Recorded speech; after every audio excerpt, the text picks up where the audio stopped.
Welcome. We back week 2 of Sport of Law. I am TD Berry, your judge, jury, prosecutor, and defense. Um, we talking sports. Let me see, just to quickly go over a couple of things that happened this week. Of course, you had the NCAA Men's Championship on Monday, this past Monday. Um, Shout out to Coach K and the Blue Devils. For capturing another championship, his fifth. It was a good game all the way down to the last few seconds, and a lot of people are going to discuss the irresponsibility of the referees down the stretch of that game. Um, I talk about this on my blog I did this week. The website name has changed. Is now tdberry.com. You can just go to tdberry.com and it'll take you. I'll talk about it, but not to take anything away from Coach K and the Blue Devils, because they earned it. They fought back from an 8 point deficit late in the game. In Wisconsin, they couldn't withstand the run, but the referees did make two. Well, I could say one terrible call and a call that was probably questionable, which they went back later and admitted that they had the same uh, camera view that we all saw at home. So I don't know. I don't know if they can really justify that. But at the end of the day, they're the champions. Uh, Good season by Wisconsin. Kentucky couldn't get it done. I know last week I predicted them to win.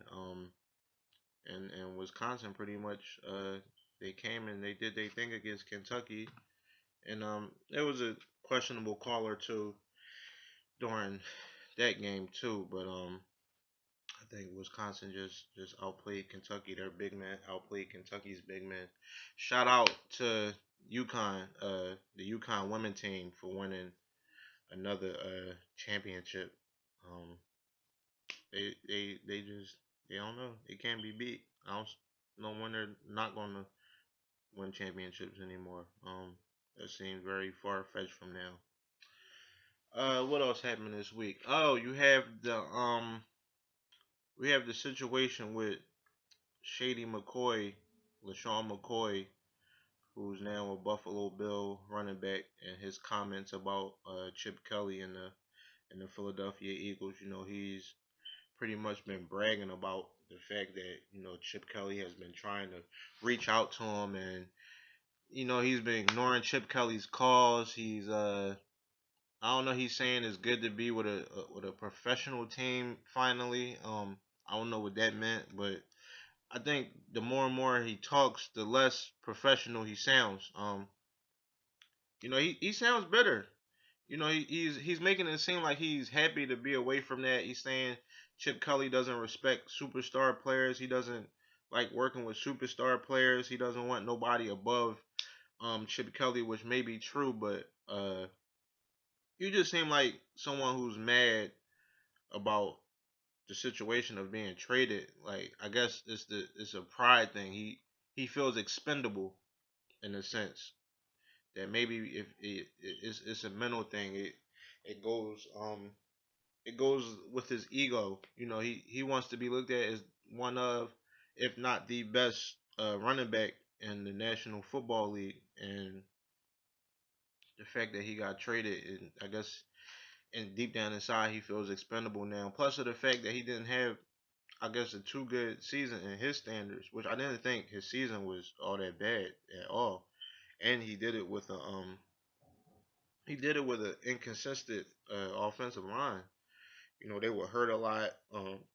They didn't play as well as they had played the year before, but I think he did pretty good. But um, to continue to just talk down on the team. I mean, it happens. It's a business. You should understand that.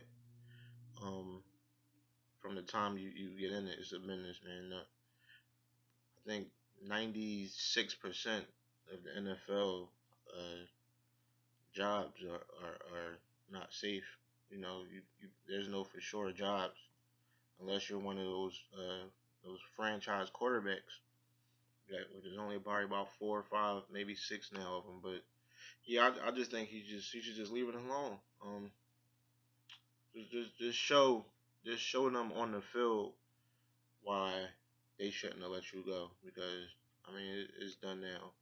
Being better is uh not gonna bring you back to the Philadelphia Eagles. Now we're gonna talk about the NFL draft. Yeah, boy. A little bit. We're gonna talk about it a little bit. What I mean by a little bit is the first 10 picks. We're gonna go over the first 10 picks of the draft. And of course, the Tampa Bay Buccaneers are on the clock first because they sucked the worst out of everybody else in the National Football League. So they get the first pick. And, there's a lot of speculation about, well, I'll say there was speculation, but, excuse me, I think pretty much now everyone knows that they're pretty much going to go with Jameis Winston. And I mean, it's a gamble. Yes, he has his off-field issues, and I mean, last year he showed a lot of on-field issues too. I mean, he threw 11 interceptions last year. He wasn't even in the Heisman talk last year, the year after winning it, and he showed a lot of inconsistency. But the fact of the matter is, the Tampa Bay Buccaneers were 30th in the league last year, in points per game and yards per game. Their offense sucks, and they need a spark. And Jameis Winston is that spark. You pair him down there with Mike Evans, and I think some good things can come out of that. He's not the fast quarterback that everybody think. He's not the mobile quarterback. He's more of a pocket presence. He's drawing comparisons to Eli Manning, which I don't think that's too good for him. But I mean, I like him. I think the best choice for the Tampa Bay Buccaneers is the best choice for them is Jameis Winston. But we got a call on the line here. Yo, what's up? Hey, what's going on? What is Deezy? It's easy, man. Hey, what's going on? It's my homie Deezy here. What you want to talk about? Man, a lot of things to talk about, man. What's up with that tournament? Hey man, the tournament was crazy. What do you think the refs ruined it for Wisconsin? I can't put the whole thing on the refs. I mean, Wisconsin had their chances, man. So I mean, I can't really put it all on the refs. It definitely was a big call, two big calls actually. But I can't see myself putting it all on the refs, man. Wisconsin should have finished when they had the chance. They should have took them out. So. Right. What about the Kentucky game? Do you think the refs had a lot to do with that outcome? As far as the Kentucky game, Yeah, Kentucky and Wisconsin. honestly, that's why with really in my eyes, I feel like Kaminsky, man. I mean, I definitely gonna play the race card with it, but I feel like they bailed him out a lot, man. That's how I feel about that. So, I mean, they got what they deserve either way, man. I don't think the ref played a part in it though. Okay. What you think Kaminsky gonna do in the NBA? He declared for the draft. I feel like Kaminsky. I'm not a huge fan. Me personally, I see him topping out maybe. Uh, you know what? Honestly, I think he's gonna turn into a Spencer Hawes. He could surprise me because he could surprise everybody. Turn out a little bit better, be a quality player. But I see Spencer Hawes all over him, and I don't see him translating into no star in the next level at all. Spencer Hawes. Check this out. Spencer Hawes, man. I don't see it, man. I don't see him translating the star power, man. I see him not a back of the bench, bottom of the bench player, but a role player off the bench, man. That's my take on Kaminsky. I don't see it. Ah. That's interesting. What all right, before we go, so all right, let me ask you about the NFL draft. You think Jameis Winston is the for sure number one choice for the Buccaneers? I mean, if they smart, I think so. You know, I don't see nobody better. It's no quarterback. They need a quarterback, man. I don't see a quarterback in comparison. Mariota close, but nobody's ready made like you're gonna get with Jameis, man. You know, he took a weak team undefeated last year. That team wasn't nowhere near as the championship year before. I mean, he still took them. I mean, although his interceptions was up, man, Jameis is it, man. He the real deal. Yeah, I agree. Yeah, I agree. Thanks for calling, man. Oh yeah, anytime, man. I appreciate you having me for the call. All right, man. I'll holler at you a little later. All right, good brother. All right. It's my homie DZ there. But yeah. Um, so all right, so yeah, there you go. You got the Buccaneers number one going Jameis. Got number two. You have the Tennessee Titans. They they have problems all around the board. You know, they got offensive problems. They got defensive problems. I think offensive they were 29th in the NFL ranked, and in defensive they were 27th. So it'd be hard to try to depict, where exactly they should go. But if you look at one specific thing with their defense, they were 31st in rushing yards allowed last year, which means they just got ran through. And excuse me, they're in the division with Arian Foster and now Frank Gore. Um, I think they need to address the defense, and I think the answer for them would be Dante Flower Jr. from Florida. He's pretty fast. He ran a 4.6. Um, he's agile. He's elusive for his position and his size. So I think he can make a immediate impact. On the Tennessee Titans. Third, you have the Jacksonville Jaguars, who, like the Titans, have both offensive and defensive problems. With teams that bad, it's kind of hard to pick, what side of the field you should draft on. But they were 26 in points per game allowed, 26 out of 32 teams. They were 27th in rushing yards per game allowed, and 22nd in passing yards per game allowed. So again, like the Titans, I think they need to address the defense. And I think the answer would be Vic Beasley from Clemson. I like this kid. I don't like him better than Dante Flower Jr., but I just like Dante Flower. I think he can make a immediate impact. He played tight end in high school, which shows I think he would be pretty good at guarding tight ends as a linebacker. He ran a 4.5 at the 40, which is quicker than Dante Flower Jr. But I think you know to be honest with you, I wouldn't be mad at either pick if Tennessee decided to go with Vic Beasley. I actually wouldn't be upset with that. But I think Dante Flower Jr. is a slight better than Vic Beasley.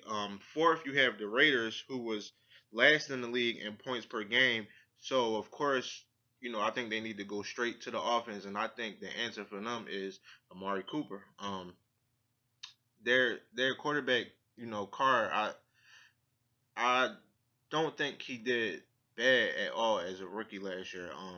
I actually see a lot of potential in Carr, and I think he needs Amari Cooper to help with his development. And I think Amari Cooper is great. He ran a 4.4. I just think he needs to learn to if he learns to finish his routes. Um, I think he'll be in very good shape.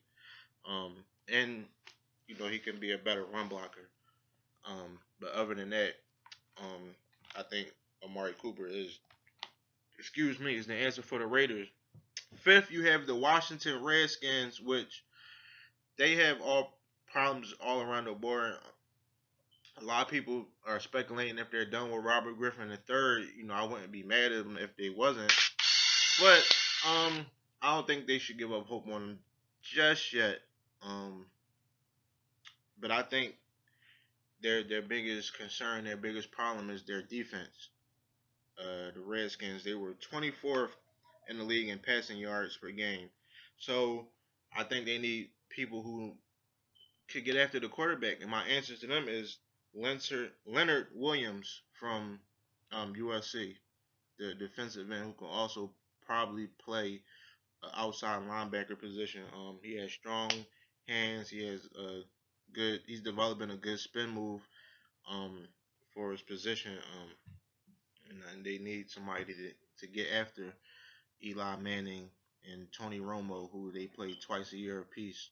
Um, so I think he is the answer for them. Six, you have the Jets.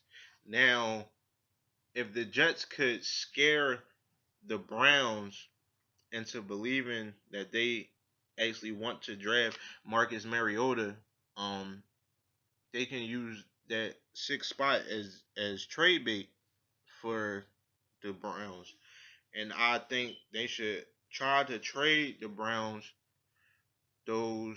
I mean, they should try to trade the Browns their spot for the 12th and 19th spot that the Browns have. And with that, the Browns should go ahead and draft Marcus Mariota. Um, the Browns only averaged 18.7 points per game last year, and they only what is this 324 yards per game, which combined passing and rushing. So I think Marcus Mariota would be the answer for them.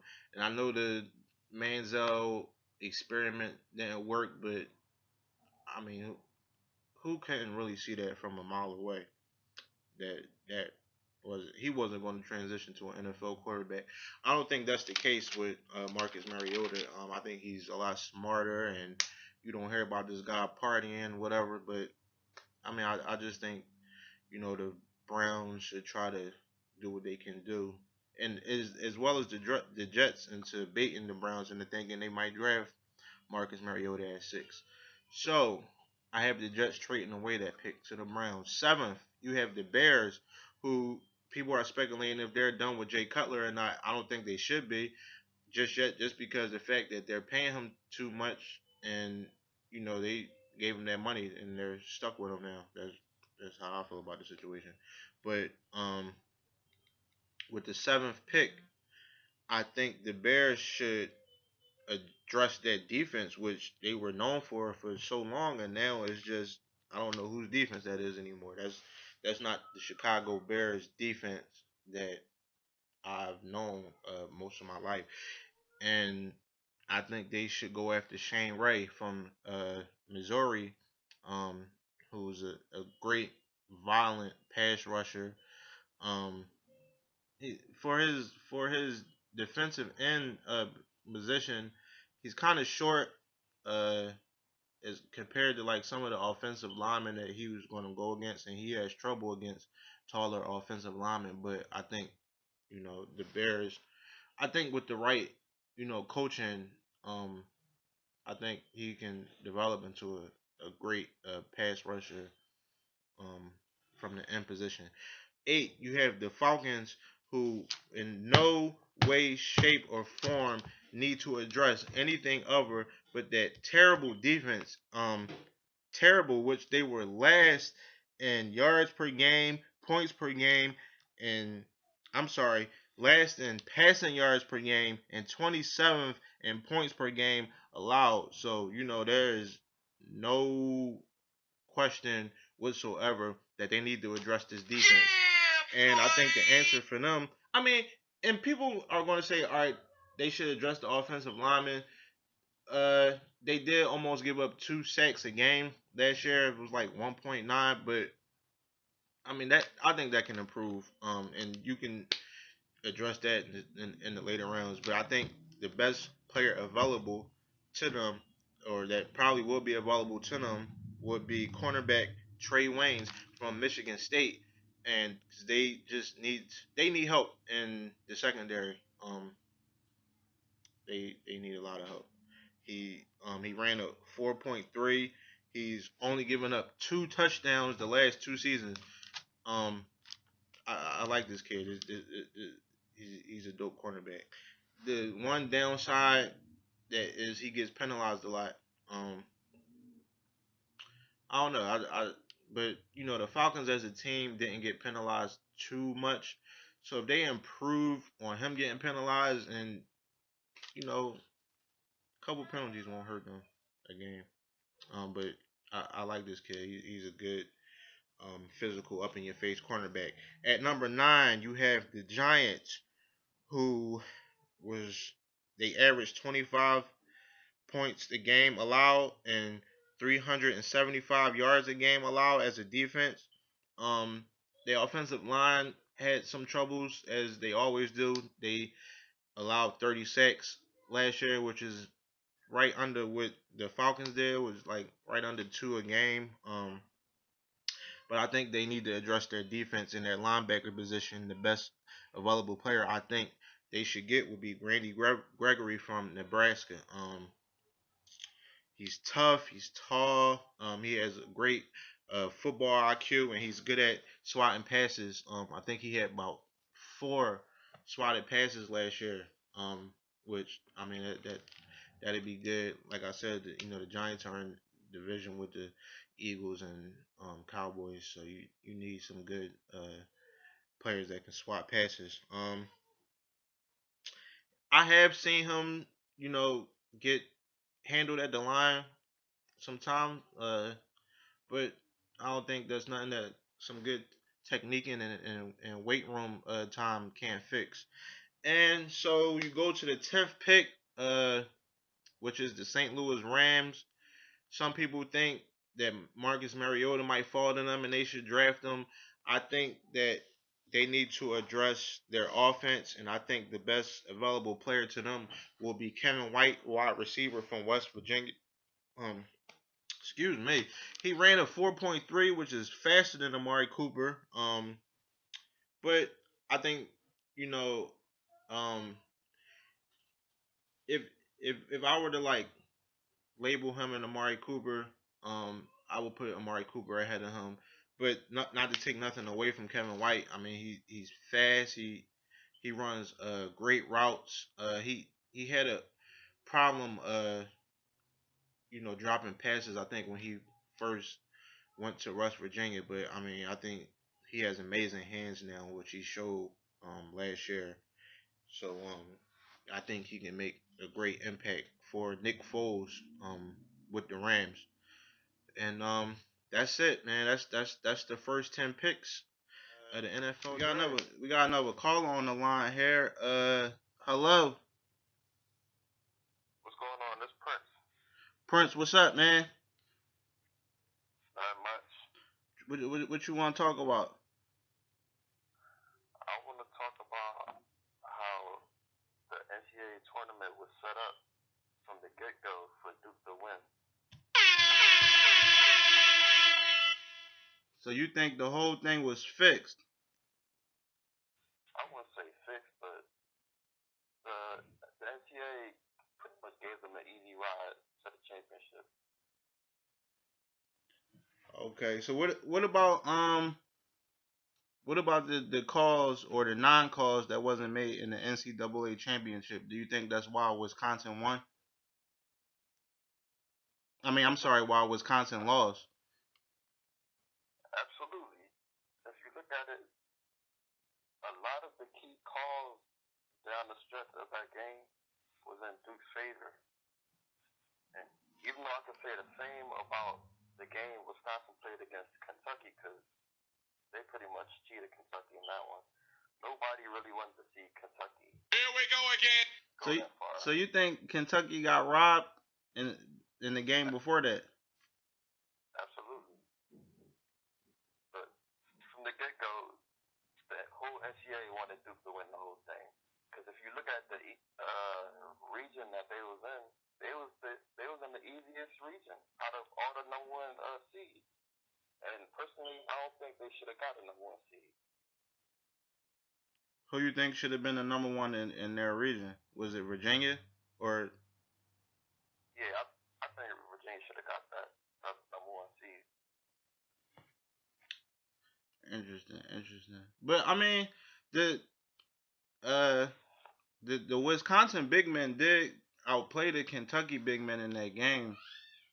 But yeah, I do agree. I wouldn't say outplayed, but they did a pretty good job rebounding wise, and they had a lot of help from the calls.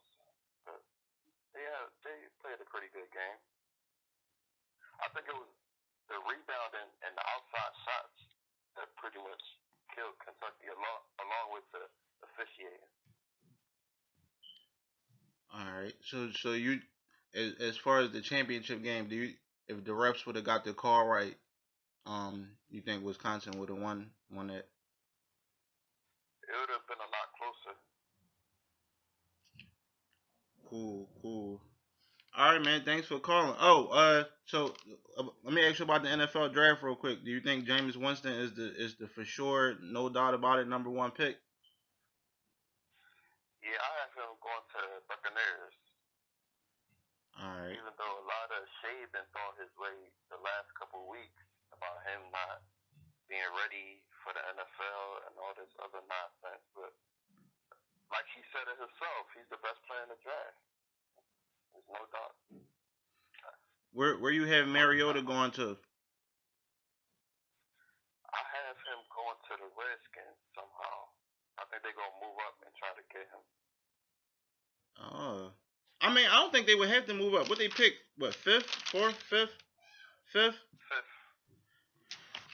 I mean, I don't know. I don't think Tennessee should go after a quarterback, but I don't know. We'll see. Thanks for calling, man. No problem. Appreciate it. And yeah, there you have it. It's conspiracy theories all around the board, man. And that thing Duke was pretty much spoon fed the title. All right, so that's it. That's it this week. That's all we're gonna cover. Shout out to the 2 people who called. God willing, I hope to see y'all next week. Yeah, boy. Y'all be cool. How y'all be cool?